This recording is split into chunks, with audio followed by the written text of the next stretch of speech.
Mga ka-ears, magandang araw sa inyong lahat. Eto na naman tayo sa isang bagong episode ng ating malalim at tapat na pag-uusap tungkol sa My Chris serye.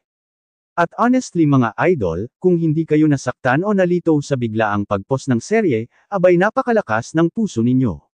Dahil karamihan sa mga supporters, especially yung mga solid My Chris, halos hindi nakareact noong lumabas yung balitang wala munang My Chris Part 21. Para bang nagkaroon ng katahimikan sa buong community, parang may kulang, parang may iniwan sa ere. Pero sabi ko nga mga idol, kalma lang. Huwag agad panghinaan ng loob. Dahil kung may isang tao na nagmamahal sa My Chris at sa buong serye, walang iba kundi si Director Kailangap Rob mismo. Hindi biro ang pinapasok niya. Hindi biro ang pressure. At hindi biro ang pagsubaybay ng libo-libong taong umaasa sa bawat upload, bawat eksena, bawat kilig at luha na binibigay ni Michael at Krista. Kaya ngayong araw, gusto kong talakayin ito ng mas malalim pero positibo, ano ba talaga ang ibig sabihin ng pause? Bakit mukhang Part 21 na sana pero bigla tayong huminto? At ano nga ba ang mga posibleng plano ni Direk Rob? Kung mapapansin natin mga idol, ang serye ng My Chris ay hindi simpleng vlog. Para siyang hybrid, may documentary feel, may love story angle, may drama, may comedy, at may real-life struggles na hindi pilit. Kaya mas mahirap siyang i-direct kaysa normal na charity vlog o daily vlog. Ang bawat eksena, hindi scripted pero kailangan may direction. Ang bawat galaw ni Michael at Krista, natural pero dapat may cinematic value.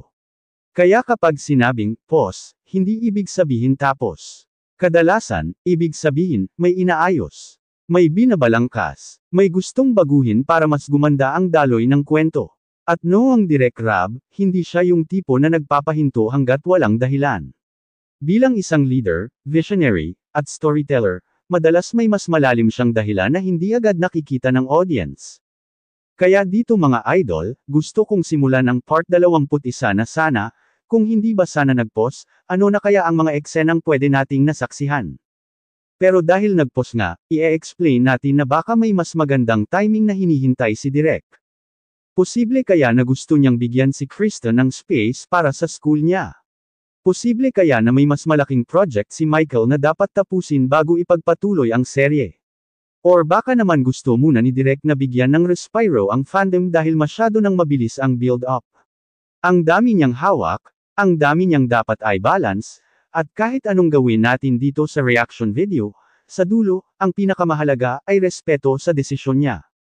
Mga idol, tuloy tayo. Kung tutuusin, ang My Chris serye ay hindi lang tungkol sa dalawang tao na may chemistry. Isa itong malaking universe na nilikha ni Direk Rob, unti-unting lumaki, na puno ng supporters, nagkaroon ng sariling identity, sariling fandom, sariling wavy-like energy na sobrang bilis kumalat. Hindi ordinaryong tandem ang My Chris, sila yung tipong pag nagkatitigan, kahit walang music, may kilig. Pag nagbibiruan, kahit hindi prepared, may natural na spark. Pag may problema, ramdam ng audience. Pag masaya sila, mas masaya ang followers. Kaya hindi katakataka na yung iba medyo nasaktan o nag-alala nung biglang may pause. Pero ito ang gusto kong ipaintindi sa lahat, kung sinong pinakaprotekado sa serye na ito, hindi tayo, hindi YouTube, hindi ang fandom, kundi sina Michael at Krista mismo.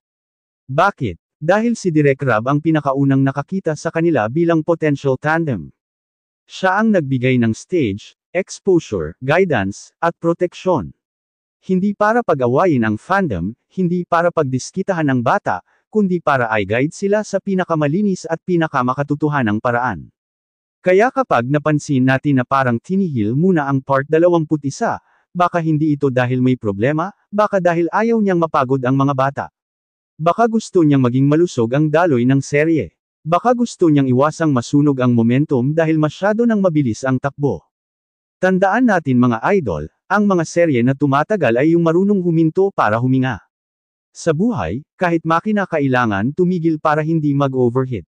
Paano pa kaya ang dalawang batang may sarili ring buhay, pangarap, estudyante pa ang isa, at emotionally heavy pa ang mga eksena nila. Kaya malaking respeto talaga dapat kay Direk Rob. Dinala niya ang My Chris mula simula hanggang kasikatan. Inaalagaan niya sila beyond camera. Hindi lang views ang iniisip niya kundi future, growth, at kaligtasan ng 2 taong nasa ilalim ng spotlight. Mga idol, dito na tayo sa mas malalim. Kung may part 21 sana, malamang dito papasok yung tinatawag kong turning point arc. Napansin natin na sa part 20, ang chemistry nila ay tumindi, naging mas personal ang usapan, mas lumalim ang tinginan, at mas ramdam natin na may tinatagong emosyon. Hindi man nila sabihin, kita sa kilos. Pero bakit parang sa halip na ituloy, biglang pause? Dito papasok ang respeto at pagiging visionary ni Direk Rab. Dahil minsan, kapag masyado nang malapit sa peak moment, hindi mo dapat isagad. Hindi mo dapat biglain. Hindi mo dapat pilitin. Baka gusto ni Direk Rab na kapag lumabas ang part 21, hindi lang siya basta dagdag episode. Gusto niya maging milestone. Gusto niya maging kakaiba. Gusto niya maging bagay na hindi basta nalilimutan. Pwede kaya na may bagong concept, bagong setting, bagong format, bagong styling. Pwede kaya na gusto niyang i-break yung pattern para mas humataw ang comeback.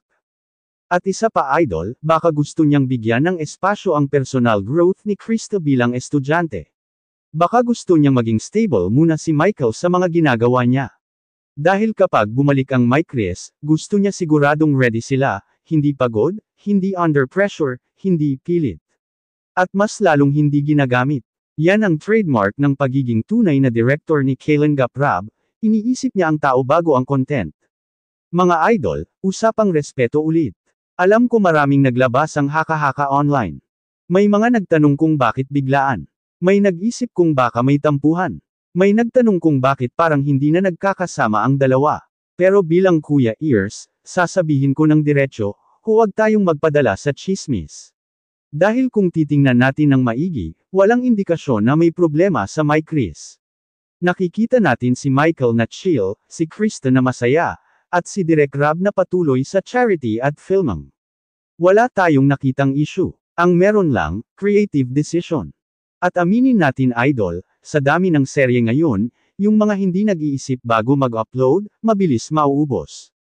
Pero yung marunong huminto para magplano, yun ang nagtatagal. Kaya kung may plano si Direk Rab, hindi ito maliit. Hindi ito basta simpleng, balik Micris. Malamang malaking next arc. Malamang mas matindi sa nakasanayan natin. Baka may bagong kalaban, bagong challenge, bagong sitwasyon na magpapalakas sa tandem. Baka may level up phase. At dito natin makikita kung bakit dapat natin respetuhin ang pause. Dahil hindi tayo pinapahinto para mawala ng kilig, pinapahinto tayo para mas tumindi ang pagbabalik. Mga idol, bago tayo magtapos, gusto kong ipaalala na ang Micris serye ay hindi atin, hindi sa atin ang storyline, hindi sa atin ang timing, hindi sa atin ang decision making. Ang atin lang ay suporta. Ang atin lang ay pagmamahal. Ang atin lang ay pag-appreciate sa effort ng buong team. Kaya ang pinakamaganda nating gawin ngayon ay maghintay.